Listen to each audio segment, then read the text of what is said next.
शुभम और दीक्षा 3 साल से साथ थे।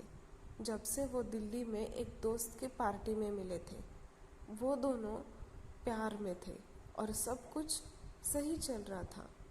वो एक दूसरे से बात करने की, शहर की खोज करने और नई चीज़ों को एक साथ करने की कोशिश करने में घंटों बिताएंगे।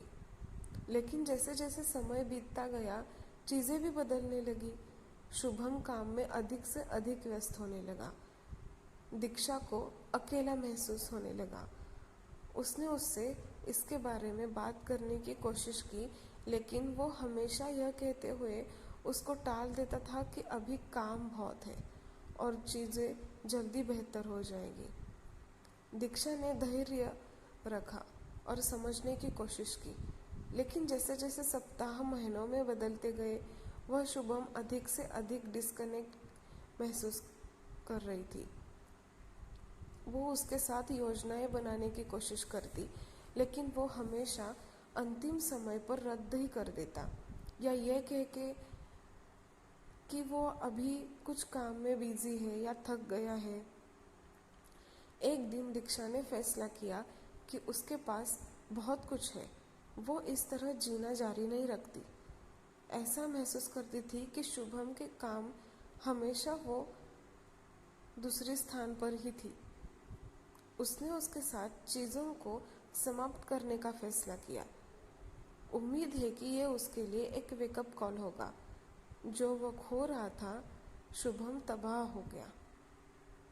जब दीक्षा ने उसे ये कहा कि वो संबंध तोड़ना चाहती है, उन्हें इस बात का एहसास भी नहीं था कि उनका काम उनके जीवन पर कितना हावी हो रहा था और ये उनके रिश्ते को कितना प्रभावित कर रहा था। उसने दीक्षा से एक और मौका मांगा, ये वादा करते हुए कि वो बदलेगा और चीज़ों को सही करेगा। दीक्षा पहले तो झिझक रही थी, लेकिन वो अभी शुभम से बहुत प्यार करती थी और विश्वास भी करती थी कि वो बदलेगा। उन्होंने कुछ समय के लिए एक दूसरों को ब्रेक देने का फैसला किया, ताकि शुभम को वो जगह मिल सके जो उसे चीज़ों को समझने के लिए चाहिए। हालांकि योजना के अनुसार चीज़ें नहीं हुई।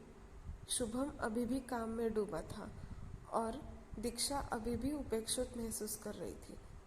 उसने धैर्य रखने और समझने की कोशिश की, लेकिन अंदर ही अंदर वो जानती थी कि चीज़ें फिर कभी नहीं बदलेगी।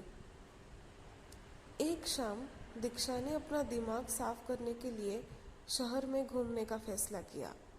जैसे ही वो दिल्ली की सड़कों से गुजरी, शुभम के साथ बिताए गए सारे पलों की याद उसको आ गई।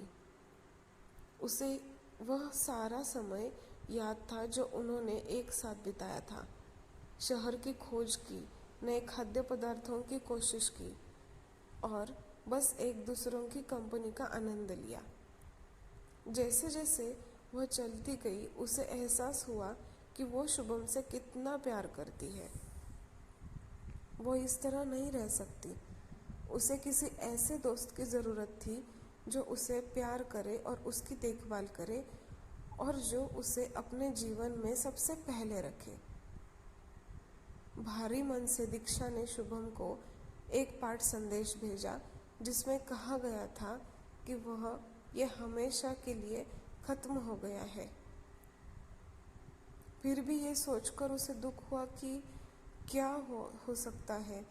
दीक्षा का संदेश पाकर शुभम टूट गया।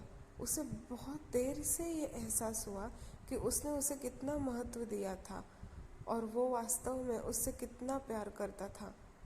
उसने उसे वापस जीतने की कोशिश की, लेकिन तब तक बहुत देर हो चुकी थी। दीक्षा आगे बढ़ चुकी थी और शुभम को अपनी गलतियों का पछतावा भी हो गया था। उसको अकेला छोड़ दिया था। वर्षों बाद जब शुभम दिल्ली की सड़कों से गुजरा, तब भी वह दीक्षा के बारे में ही सोचता था। उन्होंने बहुत देर से ये महसूस किया कि कभी कभी प्यार ही काफ़ी नहीं होता है और आपको उस व्यक्ति को अपने जीवन में बनाए रखने के लिए कड़ी मेहनत करनी पड़ती है जिससे आप प्यार करते हैं। एक दर्दनाक सबक था। लेकिन ऐसे